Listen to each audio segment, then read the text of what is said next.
సారి మావోయిస్టుల పేరుతో బెదిరింపు ఫోన్ కాల్స్ వచ్చాయి. 2 రోజుల క్రితం కాలికి శస్త్రచికిత్స చేయించుకున్న ఆయన ఆసుపత్రి నుంచే పోలీసులకు ఫిర్యాదు చేశారు. ఏపీ మావోయిస్ట్ కమిటీ హత్యకు ఆదేశించినట్లు 2 ఫోన్ కాల్స్ ద్వారా బెదిరించారని రఘునందన్ తెలిపారు.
ఈ అంశంపై మరిన్ని అప్డేట్స్ ని బసవరాజ్ అందిస్తారు. బసవరాజ్, ఎంపీ రఘునందన్ కి బెదిరింపు ఫోన్ కాల్స్ వస్తున్నాయి మావోయిస్టుల నుంచి.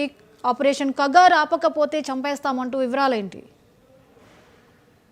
జ్యోతి, మెదక్ ఎంపీ రఘునందన్ రావుకు మావోయిస్టుల నుంచి బెదిరింపు కాల్స్ కలకరం తెస్తున్నాయి. ఆసుపత్రిలో చికిత్స పొందుతున్నటువంటి మెదక్ ఎంపీ రఘునందన్ రావుకు మళ్ళీ ఈ రోజు మావోయిస్టులు బెదిరింపు కాల్ చేశారు.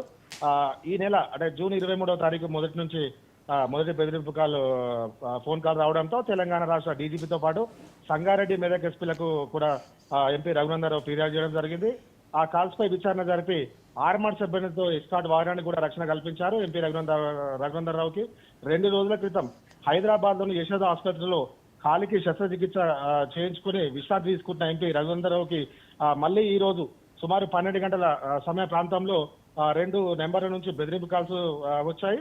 2 వేర్వేరు నెంబర్ల నుంచి, అంటే ఇప్పుడు 12 గంటల 15 నిమిషాల నుంచి దాదాపు 5 నిమిషాలు మా కాల్ వచ్చింది. అలాగే 12 గంటల 19 నిమిషాల నుంచి 2 నిమిషాల కాల్స్, 2 అంటే వేర్వేరు నెంబర్లతో 2 సార్లు ఎంపీకి ఫోన్ వచ్చినటువంటి పరిస్థితి అయితే కనిపిస్తా ఉంది.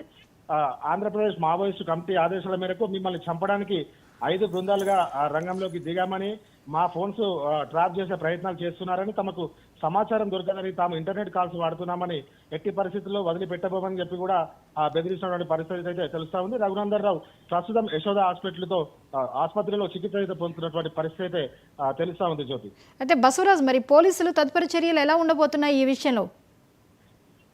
జ్యోతి, ఈ నెల 23వ తేదీనటువంటి ఫస్ట్ ఏదైతే బెదిరింపు కాల్స్ వచ్చినటువంటి సందర్భంలో రాష్ట్ర డీజీపీకి అలాగే మెదక్ సంగారెడ్డి ఎస్పీలకు కూడా రఘునందన్ రావు ఫిర్యాదు చేసినటువంటి పరిస్థితి నేపథ్యంలో ఈ రోజు వచ్చినటువంటి ఈ 2 బెదిరింపు కాల్స్ కూడా చాలా సీరియస్ గా తీసుకున్నటువంటి పరిస్థితి అయితే రఘునందన్ రావు చేస్తున్నారు. అలాగే ఆసుపత్రిలో ఉన్నటువంటి రఘునందన్ రావుకి ఇలాంటి కాల్స్ రావడంతో ఎంబడే అతను అక్కడి నుంచే ఆసుపత్రి నుంచే డీజీపీకి అలాగే పోలీస్ శాఖ ఉన్నతాధికారులకు కూడా మెదక్ ఎంపీ రఘునందన్ రావు ఎస్పీ కూడా ఫిర్యాదు చేసినటువంటి పరిస్థితి తెలుస్తా ఉంది. దీన్ని అంటే గతంలో ఒకసారి వచ్చింది, దానిపైనటువంటి ఎస్కాట్ భద్రత పెంచారు. మళ్ళీ ఈసారి 2వసారి కూడా అతనికి ఇలాంటి బెదిరింపు కాల్స్, అంటే ఒకటేసారి ఒక 5 నిమిషాల వ్యవధిలోనే 2 సార్లు 2 నెంబర్ల నుంచి బెదిరింపు కాల్స్ రావడంతో ఎంపీ రఘునందన్ రావు కూడా ఈ విషయాన్ని తీవ్రంగా సీరియస్ గా తీసుకున్నటువంటి పరిస్థితి తెలుస్తా ఉంది. దీనిపై ఉన్నతాధికారులు కూడా సీరియస్ గానే ఎంపీ భద్రత గురించి కూడా కట్టుదిట్టమైన ఏర్పాట్లు అయితే చేస్తూ ఉన్నారు. Right, thank you Basavaraj.